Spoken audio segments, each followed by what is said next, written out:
When most of us think of early English literature, our minds immediately jump to a single, very famous monster slayer.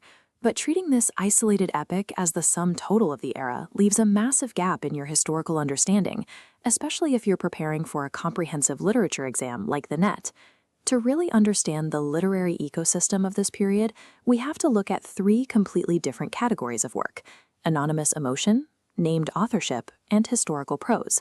Step past the dragons and swords, and you find a society deeply engaged in introspection, meticulous record-keeping, and the complex friction between pagan traditions and a new Christian worldview. We start with the elegies. In the Old English tradition, these are anonymous poems steeped in themes of exile, personal loss, and the unforgiving realities of surviving harsh winters at sea.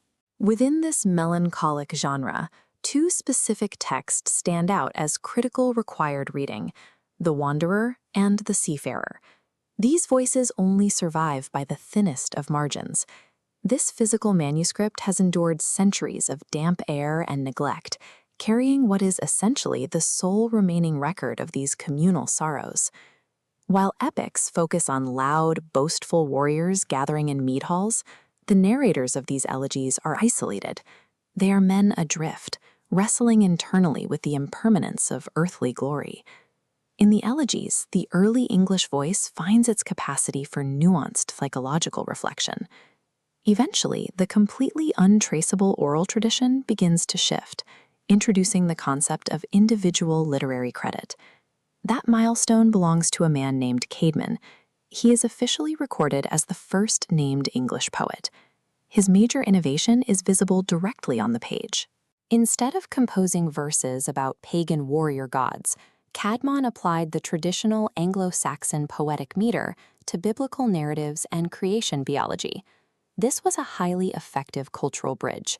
By using the familiar rhythms of the Old World to explain the theology of the New One, he helped merge native Germanic traditions with incoming Christian ideology. Attaching a specific name to these verses allowed later scholars to do something completely new: track the evolution of an individual's artistic style over time. To organize all this emerging poetry into a usable timeline, historians need an objective framework of prose. That requirement is fulfilled by a single document, Bede's Ecclesiastical History of the English People.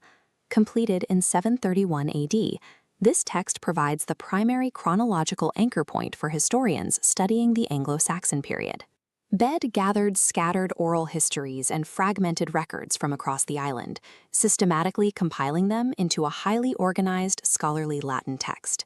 And all of these texts are directly connected. We actually only know about Caedmon and his poetry because Bede chose to record his story in this specific history.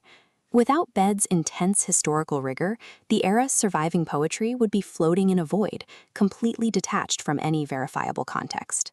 So your understanding of the period rests on these three distinct non-Beowulf pillars: the anonymous emotional depth of the elegies, the named poetry of Caedmon, and the factual prose of Bede.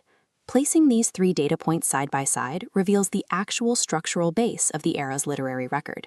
If you're studying for the NET, memorizing this specific triad of texts is a high-yield strategy that covers multiple bases. True mastery of English literature requires stepping out of the shadow of mythical monsters to hear the recorded voices of a maturing civilization.